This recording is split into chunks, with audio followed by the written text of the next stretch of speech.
It's 24 degrees outside, and so it's also 24 degrees inside the trailer, and I have fun things I want to do in here today, but until it warms up a little bit, I'm not going to stray very far from this delightful thing.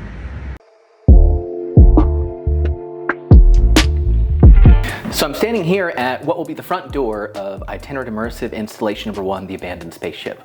This is a temporary layout we're going to walk through, showing how we might have this all set up once we do the final floor plan and what we think it might look like. This is certainly a work in progress, and a lot probably will change. But when you come into the door, there will be this kiosk here where you can buy tickets and pay for merchandise and stuff like that. The other side of the kiosk is the primary exit. And we'll look at that in a minute, but what you really come into, the exciting part, is the cargo bay. So everything in this giant piece of art is connected as an abandoned spaceship. And what you see first is this cargo bay space that will be where there's some specific art and also the merchandise that you can buy when you want to come visit Itinerant Immersive installation number 1. So as we come through here, right here would be the exit if you want to go out. Right now it's just a window, but it will be a door. And then we have a cool space behind me here that isn't super well defined, but will eventually be its own piece of art. As we pass through out of the cargo bay, we're going to go into this space, which is kind of currently imagined as the engineering space and workshop, because when you live in a spaceship, you have to make repairs. This might change too. It all might change. But right now I feel like this makes sense. So past the workshop engineering, down there, that white door is the airlock. It's the back exit. We've got some cool plans for it. We'll talk about that some other time. But the other side of the engineering coming out of here is into the galley. The galley, the living space, kind of the crew quarters where everybody hangs out. And so we'll have all kinds of neat stuff in here. Ideally, one side maybe some hydroponics, some food prep, on the other side seating area and things like that, and all of that integrated into the art as a home for the art. On the other side of this galley space is the actual crew bunkrooms. And so what I imagine in here is a wall of, like, coffin style bunks, and you can dig through there and see what, the people who lived here, who they were, and what kind of people they were and stuff like that. But across from the bunk space is this wall that I've got marked as lockers.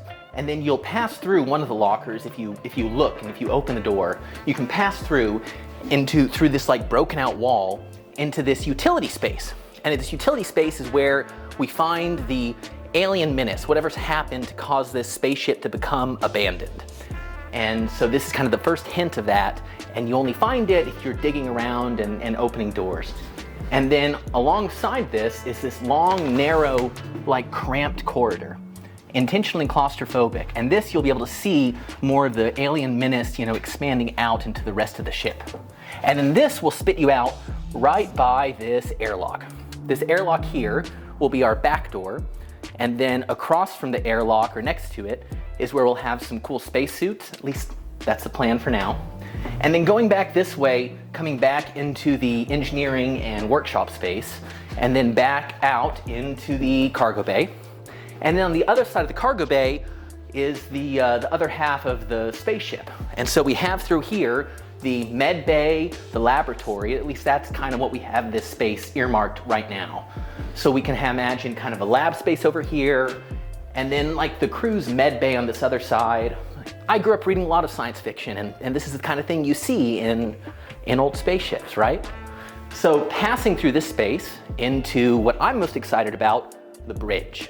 I think we could do so much cool stuff with the bridge, making it interactive and lots of flippy switches and lights and cool things that actually do stuff. I mean, that's really important to me, that when you have a button in here, it does something.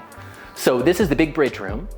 And then next to the bridge is what we're calling the gunner space, because if this is an interplanetary space truck, basically, I imagine that there are pirates, and we have to protect ourselves from pirates.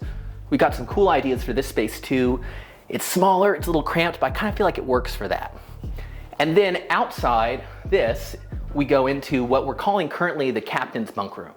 And here's an opportunity to, set the captain space off a little bit differently and give people a chance to really kind of do more world building, see really what is like for the captain, what it's like for the people who live here. And I think this space is, again, it's gonna be really neat. So that's the floor plan as we imagine it now. Every bit of this may change as we work with a great team of artists who will all have their own ideas, and we're gonna change anything to make the best idea the thing that we actually execute. I'm really excited as this project develops. I hope you're following along, and I hope you enjoyed this short little walking tour of what it might look like. But stick around, we'll see.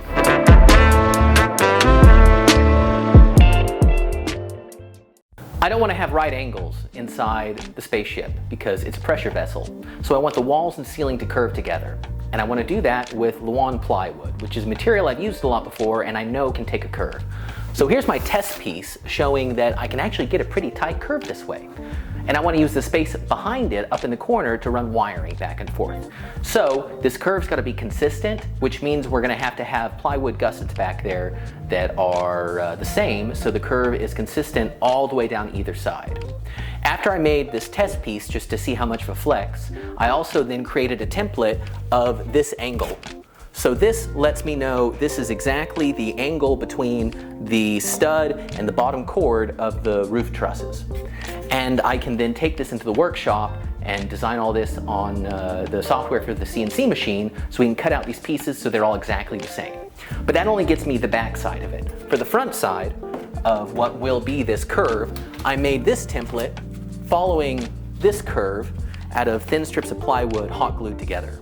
And so this will actually be the outside of this curve for these pieces that go up in the corner, and that will define the shape of the corners going all the way up and down.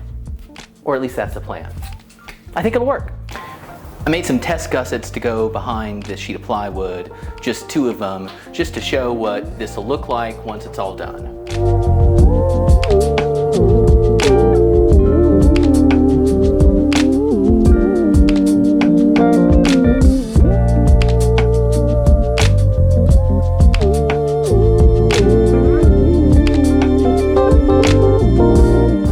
Done all over the ship means we get a nice consistent curve.